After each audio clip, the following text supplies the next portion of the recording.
record. Yes, Your Honor. Who were the names that he mentioned? Chief Justice and family, Your Honor. Did he name the families? He did. Yes, Your Honor. Who are the families he mentioned? Renato Corona, Cristina Rocco Corona, Francis Vincent Corona, Charina Corona, Maria Carla Corona Castillo, Your Honor, and the husband Constantino Castillo III, Your Honor. How come that the name of Constantino Castillo and another woman was included in your listing?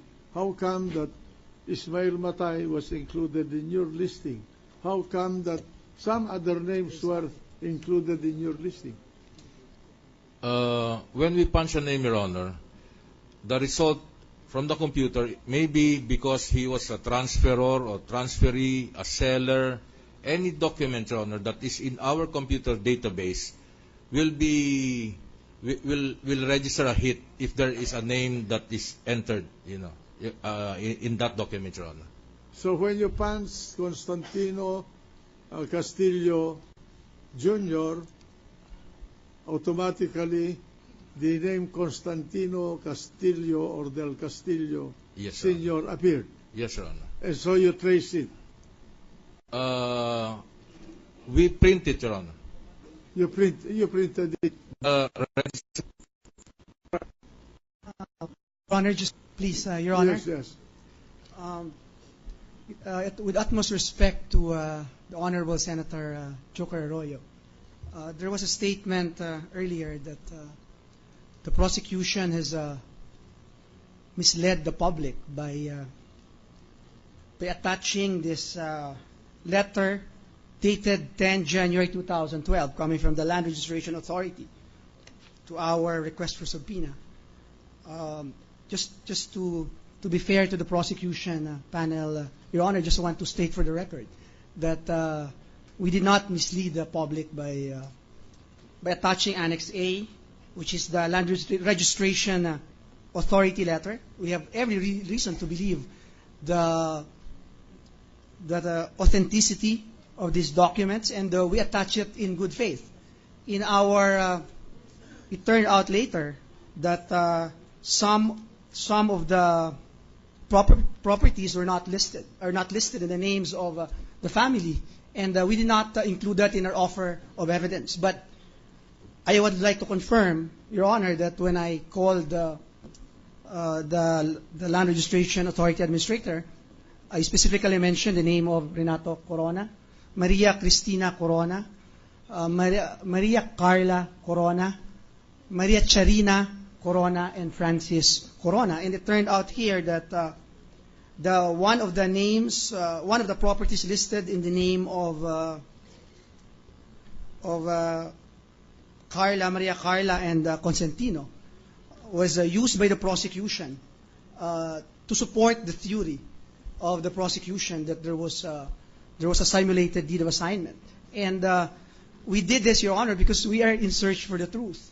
And lastly, I just want to comment on that allegedly spurious document that was mentioned also by Senator Arroyo, whom I deeply respect. That I do not recall this honorable tribunal ruling on the said document containing the annex used as Annex A by the prosecution with respect to bank accounts. I do not recall this tribunal concluding that it is spurious. In fact, on record, the documents elicited initially based on that Annex A, which we used as a basis for the request for subpoena, were admitted as evidence for the prosecution.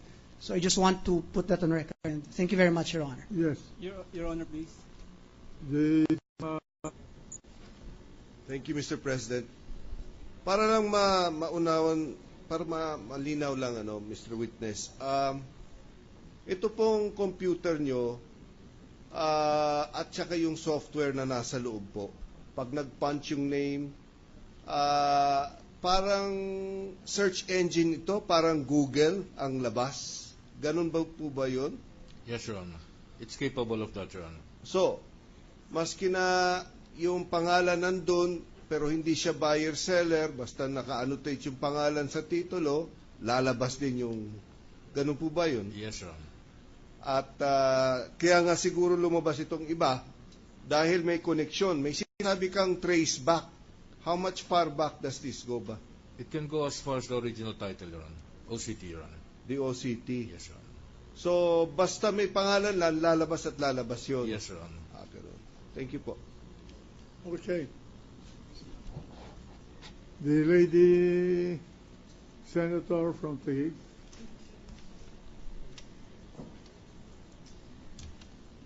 Thank you, Mr. President. Mr. President, I address my question to the witness. Mr. Witness, sabi po ninyo that you entered the name of Corona in your computer, and it's you mentioned something about it being a general database search, and based on that general database search, these were the properties that appeared. General name search, Your Honor. General name search. In the database, Your Honor. And these are the properties that appeared. Correct? Yes, Your Honor. Okay. And you also said that nung tinatanong kayo ni Senator Arroyo at ni Senator Jinggoy, sabi niyo po yung search na yon would lalabas dyan ang name na Corona in any way na kung nandun ang pangalan na Corona sa dokumento, lalabas yon dito sa ano. So, in whatever capacity na nandun ang pangalan, lilitaw yung name na yon. Yes, Your Honor. So, in other words, pwedeng hindi siya ang may-ari ng property. Yes, Your Honor. Okay. Pero po, pag tinignan ko po yung letter nyo kay Congressman Tupas, which you say that was issued upon his request, sabi nyo po dito, pursuant to your official request for the information relative to real estate properties registered in the name of Renato Corona, please find enclosed herewith certified true copies of titles registered in their names. So Yeah. sabi nyo sa sulat nyo, itong 45 ay registered in their names. In the names of the registered owners, Your Honor. Ayun ho ang confusing. Kasi po, this is an impeachment case and lumalabas ho, based on my understanding, ako, and I think I am of average intelligence.